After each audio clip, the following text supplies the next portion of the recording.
Hi అండి, నేను మీ Vandana. Welcome back to my channel. Today special వచ్చేసి దొండకాయ చట్నీ అండి. ఈ దొండకాయ టేస్ట్ని చాలా టేస్ట్గా ఈజీగా ఎలా అయితే తయారు చేసుకోవాలో ఈ వీడియోలో అయితే మీకు చూపిస్తానండి. మీరైతే స్కిప్ చేయకుండా వీడియో అయితే పూర్తిగా చూడండి. దొండకాయలను అయితే ఇలా చిన్న చిన్న ముక్కలుగా కట్ చేసుకున్నానండి. కట్ చేసుకున్న తర్వాత ఒక ప్లేట్లో తీసుకున్నానండి.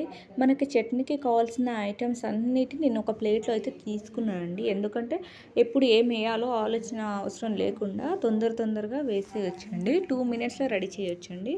అందుకనే నేను ప్లేట్లో అన్నీ తీసుకున్నానండి. అందులో పచ్చిమిర్చి, ఎండుమిర్చి, వెల్లుల్లి రెబ్బలు, జీలకర్ర, దొండకాయలన్నీ తీసుకున్నానండి. స్టవ్ పైన కడాయి పెట్టేసి 3 స్పూన్ ఆయిల్ వేసేసి అందులోకి ఎండుమిర్చి, జీలకర్ర, వెల్లుల్లి రెబ్బలు, పచ్చిమిర్చి వేసి వేగనిచ్చానండి. అవన్నీ వేగిన తర్వాత బాగా వేగనియాలండి. అవన్నీ మంచిగా ఫ్రై అయిన తర్వాత ఒక ప్లేట్లో అయితే తీసుకున్నానండి. ఇదైతే కొద్దిసేపు ఆరనివ్వాలండి.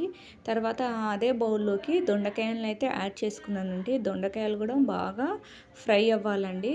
ఇవి ఫ్రై అయితేనే టేస్ట్ అనేది బాగా వస్తుందండి, లేకుంటే పచ్చి పచ్చిగా అనిపిస్తుందండి. ఒక ప్లేట్లో తీసుకొని ఆరబెట్టుకున్నానండి. ఆరబెట్టుకున్న తర్వాత ఇవన్నీ మిక్సీ పట్టుకున్నానండి. మిక్సీ పట్టుకొని అంటే కొంచెం పెద్దగానే మిక్సీ పట్టుకోవాలండి, రోట్లో నూరినట్టు ఉండాలని.